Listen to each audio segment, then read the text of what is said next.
हर साल कार्तिक मास के कृष्ण पक्ष की चतुर्थी के दिन महिलाएं अपने पति की दीर्घ आयु के लिए और घर में सुख, शांति, धन, वैभव और ऐश्वर्य की प्राप्ति के लिए निर्जला व्रत करती है। इस दिन को करवा चौथ कहते हैं। रात में चांद का दीदार करने और छलनी से अपने पति का चेहरा देखने के बाद महिलाएं व्रत को तोड़ती हैं। कृष्ण पक्ष की चतुर्थी के दिन यह व्रत किया जाता है। ज्योतिष शास्त्र के विद्वानों की माने तो इस बार करवा चौथ का व्रत 5 साल बाद फिर से एक दुर्लभ संयोग बना रहा है। करवा चौथ के व्रत की पूजा इस बार रोहिणी नक्षत्र में की जाएगी और साथ ही सूर्य देव का भी आशीर्वाद मिलेगा। आज की इस वीडियो में हम आपको बेहद ही खास उपाय के बारे में बताएंगे। जिस उपाय को कर लेते हैं तो आपके घर में सुख, समृद्धि, ऐश्वर्य, मान सम्मान और धन, यश, कीर्ति की प्राप्ति होगी। साथ ही महिलाओं के घर में जो भी समस्याएं हैं वे भी समाप्त हो जाएंगी। दोस्तों, हिंदू धर्म में करवा चौथ सुहागिन स्त्रियों के लिए काफी खास होता है। इस दिन सुहागिनें अपने पति की लंबी आयु और उनकी खुशहाली के लिए निर्जला व्रत रखती हैं। वैवाहिक जीवन में सदैव खुशहाली बनी रहे, इसीलिए पूरे दिन निर्जला व्रत रखा जाता है। हिंदू पंचांग के अनुसार हर साल कार्तिक मास के कृष्ण पक्ष की चतुर्दशी को करवा चौथ व्रत रखा जाता है। इस दिन व्रती महिलाएं रात में चंद्रमा को अर्घ देने के बाद व्रत पारण करती हैं। इस साल करवा चौथ पर शुभ संयोग बनने से इसका महत्व और भी ज्यादा बढ़ गया है। करवा चौथ पर चंद्रमा रोहिणी नक्षत्र में उदित होगा। धार्मिक दृष्टि से यह नक्षत्र बेहद शुभ माना जाता है। इस नक्षत्र के स्वामी चंद्रमा है और माना जाता है कि चंद्रमा के दर्शन मात्र से ही सभी मनोकामनाएं पूर्ण हो जाती हैं।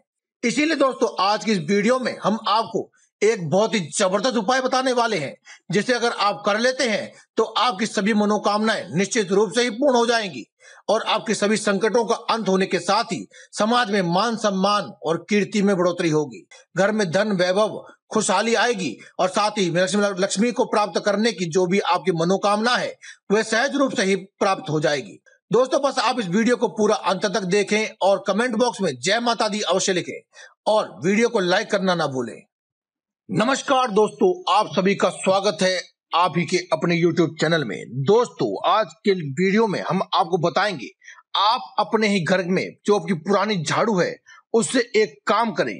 ऐसा करने से माता लक्ष्मी तो प्रसन्न होती है, साथ ही आपके जो पितर हैं आपसे खुश होकर के आपको माला माल कर देते हैं। आपके जो पितर दोष होता है वह भी आपके पितर आशीर्वाद में बदल जाता है। दोस्तों, झाड़ू को वैसे भी सीधे तौर पर माता लक्ष्मी से जोड़ करके देखा जाता है, इसीलिए आप अपने घर की जो पुरानी झाड़ू होती है उससे आपको अगर आप कुछ उपाय करते हैं तो आपको सीधे तौर पर इसका फायदा देखने को मिलता है। जब भी कभी आपको झाड़ू का ये पुराने झाड़ू से किए जाने वाला खास उपाय करना हो, उस दिन आप सुबह उठ करके सबसे पहले अपने घर में गंगा जल छिड़क दें। उसके बाद घर की साफ सफाई करें और घर में साफ सफाई पूरी हो जाए उसके बाद नहा धो करके अपने नित्य कर्मों से निर्वृत्त हो जाए। इस उपाय को इतना खास बनाती है इसकी क्रिया। जी हाँ दोस्तों, अक्सर लोग सबसे पहले उठते हैं और झाड़ू लगाते हैं। अगर आपके घर पर किसी ने भी उल्टा सीधा कुछ करवाया है या ऊपरी बाधा करवाई है तो ऐसे में जब आप गंगा जल पहले छिड़कते हैं उसके बाद झाड़ू लगाते हैं तो जो भी कुछ सामने वाले ने उल्टी क्रिया करवाई है या आपको संदेह भी है तो वह क्रिया आपके ऊपर असर नहीं करेगी, बल्कि जिस किसी ने भी करवाई है उसी के ऊपर उसका असर होगा। इससे आप यह भी पता लगा सकते हैं कि अगर करवाने वाला आपके आसपास का ही कोई है तो वह कौन है, क्योंकि उसकी क्रिया उसी के पास वापस चली जाएगी और ऐसा एक बार नहीं लगातार होगा। आप सबसे पहले उठेंगे और घर में गंगा जल छिड़केंगे, उसके बाद झाड़ू लगाएंगे। आपने घर की पुरानी झाड़ू से आप झाड़ू लगाएं।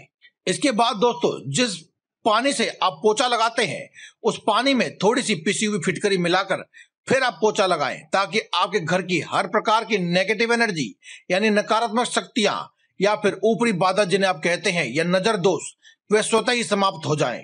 जब आप अपने घर में पूरी तरह से झाड़ू व पोछा लगा करके इसे स्वस्थ कर लेंगे तब आप एक लोटे में, तांबे के लोटे में पानी डालें, उसमें थोड़ा सा गंगाजल मिला करके 2 चुटकी उसमें हल्दी डाल दें और उस पानी से अपने पूरे घर में छिड़काव करें और बचे हुए पानी को आप तुलसी के पौधे में या फिर आपके घर के आसपास कोई पीपल का पेड़ है तो वहां पर उसे बचे हुए पानी को डाल दें। इस प्रयोग से आपके पितृ आपसे खुश होते हैं, वह माता लक्ष्मी का आपके घर में सीधा आगमन होता है। दोस्तों, जब भी आपको ये उपाय करना हो तो आप उससे एक दिन पहले एक नई झाड़ू खरीद कर ले आएं और आप इस नई झाड़ू को जब अपने घर में प्रवेश करवाएंगे तो आप इसे माता लक्ष्मी का स्वरूप समझ के ही अपने घर में प्रवेश करवाएं। इसके लिए आप घर में प्रवेश करने से पहले ही अपने घर में किसी को कह करके रखें कि जैसे ही आप आए झाड़ू लेकर के उसके ऊपर हल्दी व कुमकुम से तिलक करें और उसकी माता लक्ष्मी की तरह आरती उतारें। उसके बाद इसे घर के किसी भी साफ स्वच्छ कोने में, खासकर से उत्तर या पूर्व दिशा में रख करके वहां पर एक देसी घी का दीपक जलाएं।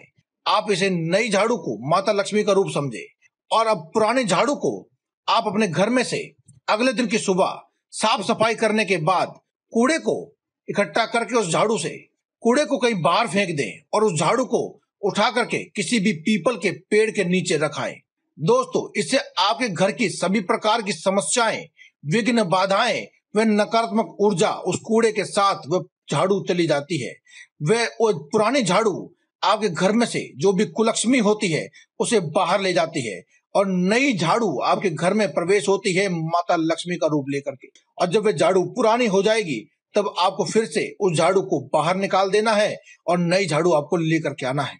एक बात का आपको विशेष रूप से ध्यान रखना है कि आप पहले नई झाड़ू लाएंगे, उसकी पूजा पाठ करेंगे, उसके बाद ही आप पुराने झाड़ू को अपने घर से विदा करेंगे। उससे पहले आप ऐसा ना करें कि आप नई झाड़ू बाद में लाएंगे, पहले आपने पुरानी झाड़ू विदा कर दी, अपने घर से बाहर निकाल दी। दोस्तों, इतना मात्र सा उपाय कर लेने से सूर्य देव की, साथ ही माता लक्ष्मी और भगवान विष्णु का मिले जुले आशीर्वाद आपको प्राप्त होता है। तीनों की कृपा से आप और आपका परिवार सदा ही उन्नति करता है। तो दोस्तों, आज की इस वीडियो में केवल इतना ही। कल फिर आपसे मुलाकात होगी एक और नई वीडियो के साथ। तब तक के लिए दें में इजाजत। धन्यवाद। कमेंट बॉक्स में लिखना ना भूलें। जय बजरंगबली, जय माता दी, जय मां लक्ष्मी।